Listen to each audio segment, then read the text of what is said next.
বন্ধুসকল বৰ্তমান আমি আজি পাইছোঁহি কামাখ্যা জংচন আৰু আজি আমি দিল্লীৰ কাৰণে ৰাওনা হ'ম। আমাৰ ট্ৰেইন আছে 2:45 নেকি হয় আৰু ভিডিঅ'বোৰ চাই থাকিব।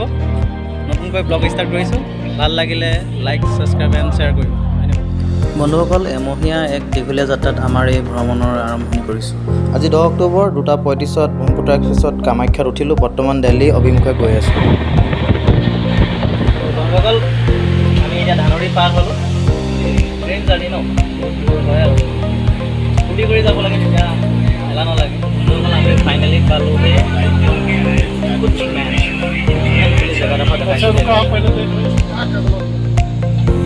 বন্ধুসকল ট্ৰেইনত গৈ থাকোঁতে মোৰ যদি এলাহ লাগে মই মাজে সময়ে মানে এক্সাৰচাইজ চান্স পালে কৰি দিওঁ আৰু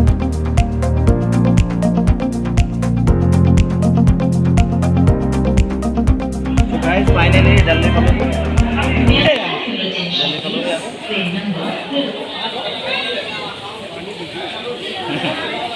ফাৰ্ষ্ট ফ্ৰেছ হৈ লওঁ, তাৰপিছৰ পৰা আপোনাৰ লোটাছ টেম্পল যাম। কিবা এটা খাই ল'ব লাগিব, খাই লোৱাৰ পিছতহে আমি বাকীবোৰ ভিডিঅ' শ্বুটিং কৰিম আৰু বন্ধুসকলে ষ্টেচনৰ ভিতৰত ফ্ৰেছ হ'ব পৰা ব্যৱস্থা আছে। আমি ফ্ৰেছ হৈ আহিলোঁ এতিয়া।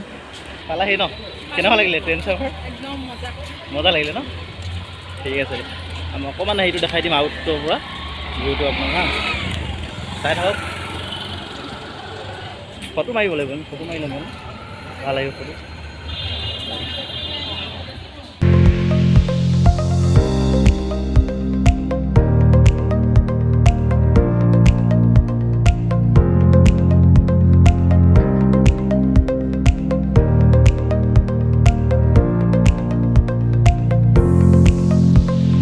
আপুনি ইয়াত যদি কম খৰচত ট্ৰেভেল কৰোঁ বুলি ভাবে মেট্ৰ' ষ্টেচন ব্যৱহাৰ কৰিব। আমিও সেই মেট্ৰ' ষ্টেচনে ব্যৱহাৰ কৰিম।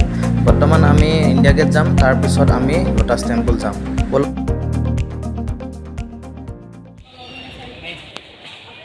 মেট্ৰ' ষ্টেচন গৈ আছোঁ এতিয়া। নিউ ব্লগাৰ, নিউ ট্ৰেভেলাৰ, আগলৈ চাই থাকক।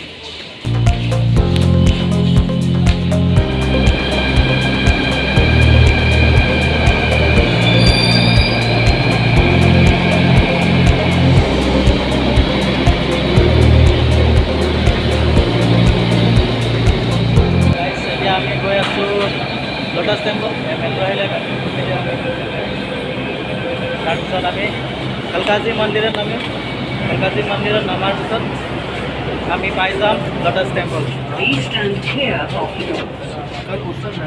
অলপমান প্ৰব্লেম হয় আৰু হেৰিটো থাকে যে চিকিউৰিটিকেইজনে সুধিছিলে বাৰু পেণ্ট পিন্ধি অহা কাৰণে। ফাইনেলি কালকাজী মন্দিৰ পালোহি। এইটো মেট্ৰ' ষ্টেচনৰ পৰা আমি লোটাছ টেম্পললৈ যাম এতিয়া।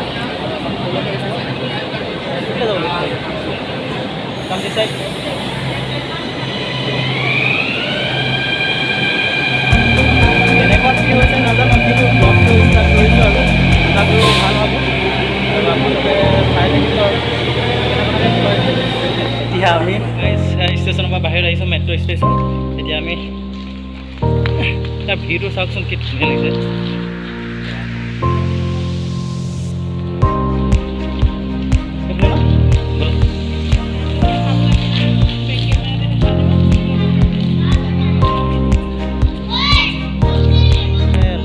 আহিবলৈ হয় ইয়াত আহিব লাগিব কালকাজী মন্দিৰ মেট্ৰ' ষ্টেচন।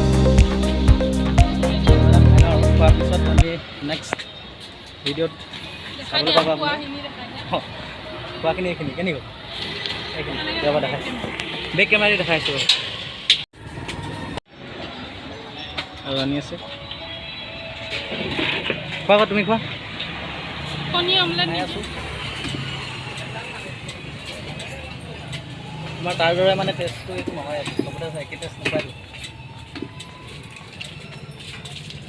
ভালে আছে, মজা খাই লওঁ হা। চ' গাইজ ফাইনেলি ডেষ্টিনেশ্যন পাই গ'লোহি। বেগটো দিয়া মোক দিয়া। ডেষ্টিনেশ্যন পাই গ'লোহি আৰু অকণমান দূৰ আছে, সেইটো দেখি আছোঁ ইয়াৰ পৰা বাৰু, আপোনালোককো দেখাম ব'লক।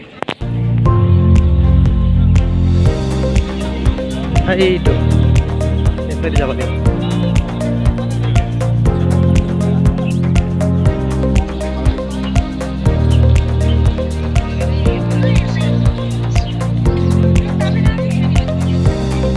এটা ৰিচ চাইড যিটো ডিজাইন সেই ডিজাইনটো মানে আপোনাৰ পদুম ফুলৰ আকৃতিৰ দৰে, সেইকাৰণে ইয়াৰ নামটো দিয়া হৈছে লোটাছ। আমি সেইকাৰণে ইয়াক লোটাছ টেম্পল নামেৰে জানো। আৰু ইয়াৰ ইতিহাস কি আছে বলক চাই থাকক ভিডিঅ'। এয়া ভিতৰলৈ গৈ আছোঁ আমি এতিয়া লোটাছ টেম্পলৰ ভিতৰত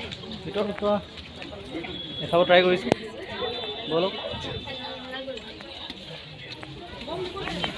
বন্ধুসকল, লোটাছ টেম্পল অৰ্থাৎ কমল মন্দিৰ পৃথিৱীৰ প্ৰান্তত বাহাই মন্দিৰসমূহৰ ভিতৰত আটাইতকৈ সুন্দৰ আৰু আকৰ্ষণীয় নক্সাৰে সজোৱা এই মন্দিৰ সকলো বৰ্গৰ ঈশ্বৰ আৰু মানুহৰ মাজত থকা প্ৰেম প্ৰকাশৰ বাবে আহ্বান কৰে। পদুম ফুলৰ অৰ্থ হৈছে পবিত্ৰতা, যি পূজা আৰু ধৰ্মৰ লগত ওতঃপ্ৰোতভাৱে জড়িত। সৌন্দৰ্যৰ লগতে শীততাপ নিয়ন্ত্ৰণ কৰিবলৈ মন্দিৰটোৰ চৌদিশে 9টাকৈ পুখুৰী আছে। বঢ়িয়া লাগিছে।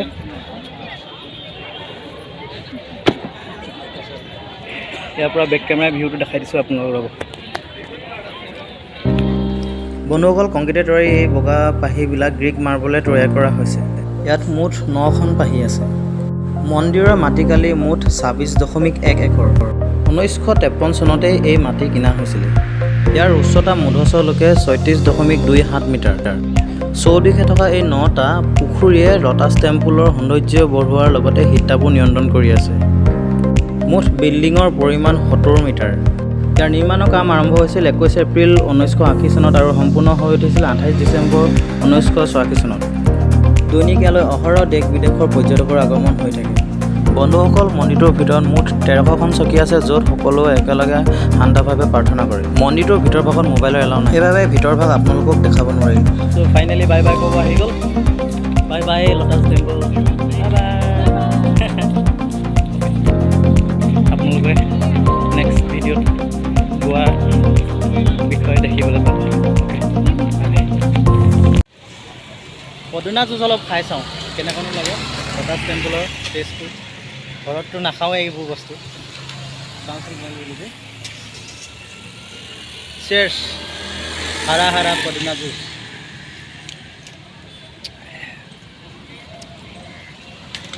বন্ধুসকল, ইয়াৰ পৰা যোৱাৰ আগতে পদিনা জুচ অলপ খালোঁ যাতে স্বাস্থ্যটো ভালে থাকে। আৰু আশা কৰোঁ আপোনালোকে মোৰ ভিডিঅ'টো ভাল পাইছে। কমেণ্ট কৰিব কেনেকুৱা হৈছে। ধন্যবাদ।